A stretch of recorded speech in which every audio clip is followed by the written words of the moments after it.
Hello, my name is Rachel Dwyer and I'm here to tell you a little bit about the ITRC seed grant project that was funded in 2020 and the project is called Singing Gubbi Gubbi. I want to start by acknowledging the traditional owners of the land that we meet on today, the Gubbi Gubbi people, and pay my respects to the elders past, present and emerging. I also want to acknowledge the central place that this country and this knowledge has in this project, and that we're working with Gubbi Gubbi people as we build the project and really being guided by the wants and desires of the community. So in addition to myself, as part of the project team, we've been working with Dr. Hopo Chin and Lanso Chin as part of the creative team for the project, but they've really made a lot of the decisions about the direction that the project took. We've also been working with Candice Kruger, who is a songwoman from Yugambeh country down near the Gold Coast and Scenic Rim and out to Moreton and Stradbroke Islands. Candice is the director of the Yugambeh Youth Choir and has quite a lot of experience in language and working with songs and educational resources, and she's also been central to the direction that the project has taken. So the desired outcomes for the project were to develop an understanding of the desires of the Gubbi Gubbi people about embedding these perspectives in school classrooms in the region. So this is a little, it really is a seed project. It's a pilot, it's a test project to see what comes of it, whether there is interest in taking it further as a starting point to engage with community. So the purpose is to develop resources that support teachers, specifically using music, to embed Gubbi Gubbi perspectives in their classrooms using language and song. And I'll show you an example of where that's going in a moment. But the underlying part of the project was to foster and develop strong relationships between education researchers, USC and the Gubbi Gubbi community. So that has really been central to developing those relationships, has been central to the development of the project.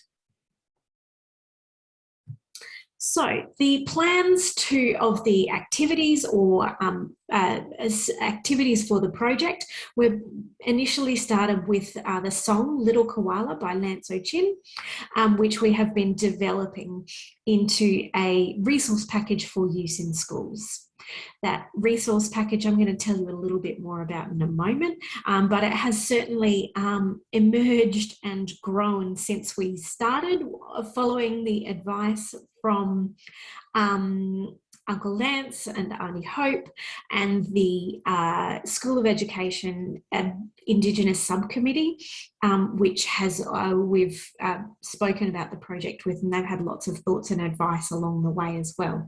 But it has really grown into something that is getting perhaps a little bit large at this point, but we're going to be able to bring it together soon.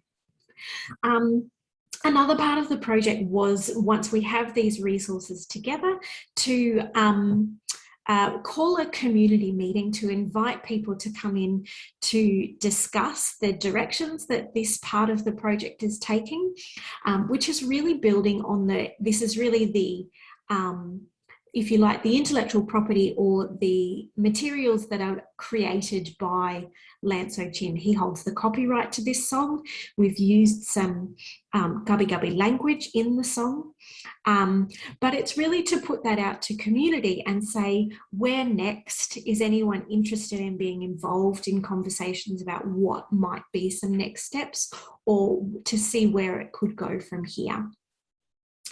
The intention is also to hold a workshop with teachers to give them a chance to learn the song, engage with the resources and seek some advice from the project team about how they might be used in their classrooms, and to make sure that they feel really confident about going back into their classrooms and using those resources.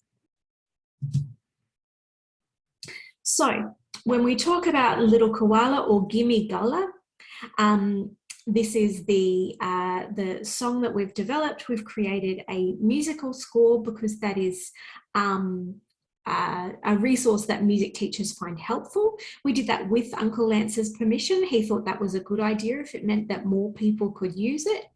But we're also including a lyrics sheet there. But when it came to recording the videos, we sort of started with, let's just record a quick introduction. But Uncle Lance had a lot of ideas about the direction the videos could take and what we could do with it. We also spoke to Hope about her paint artwork, Gullah Dreaming, which I should have pointed out on the title slide. Gullah Dreaming has also been gifted to the project. The use of that artwork has been gifted to the project for use with this song. It just happened that Hope had already done a painting of a koala and thought that that would be a nice pairing for the two of them to go together. So we have a video of Hope speaking about the artwork and the techniques that are used. It was suggested that it might be nice to have children singing the song and that they should be Indigenous children and preferably Gubbi Gubbi. So we found some Gubbi Gubbi singers and some Indigenous young people to record the song, which added a whole other layer of complexity to the project, but we think we're nearly there now. So that will be with the a recording of them singing the song.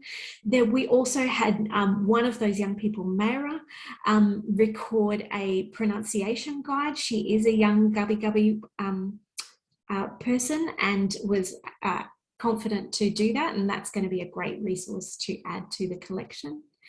The resource pack will also include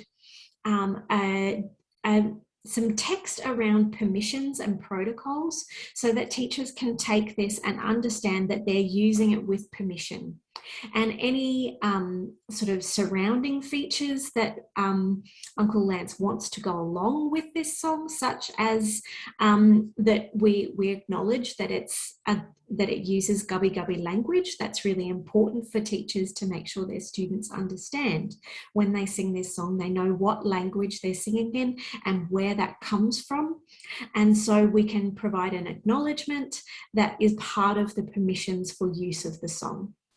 But that teachers can use this confidently, knowing that everybody is happy with what's been shared, and that they can go away and use that in their classrooms without fear that they're perhaps doing something that they shouldn't be with that resource.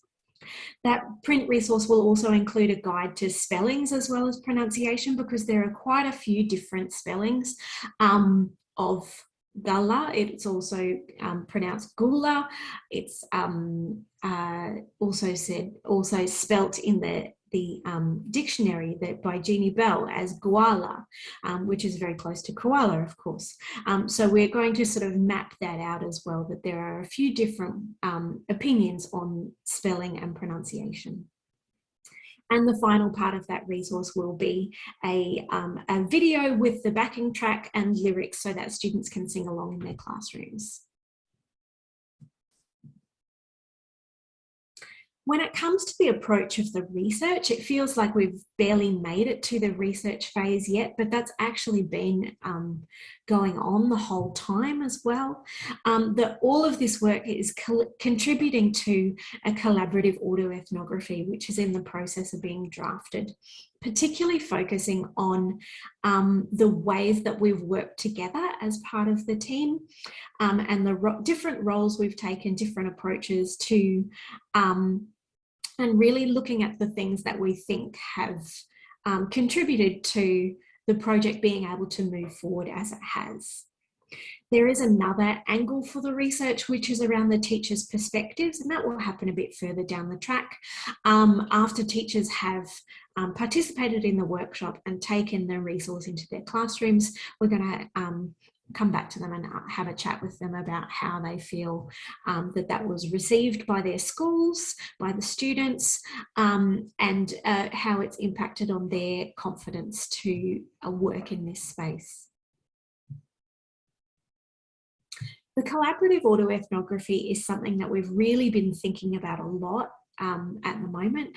And the sort of some of the key points that have come out so far that are shaping that writing is the need to move at the pace of the community. And this is something that I'd experienced before, and sort of had, I guess, got excited about a project and thought, you know, oh, this is going to be great. I just need to get other people on board. And those projects always kind of ground to a halt because people either didn't want to get on board, or the ideas were just coming from the wrong places.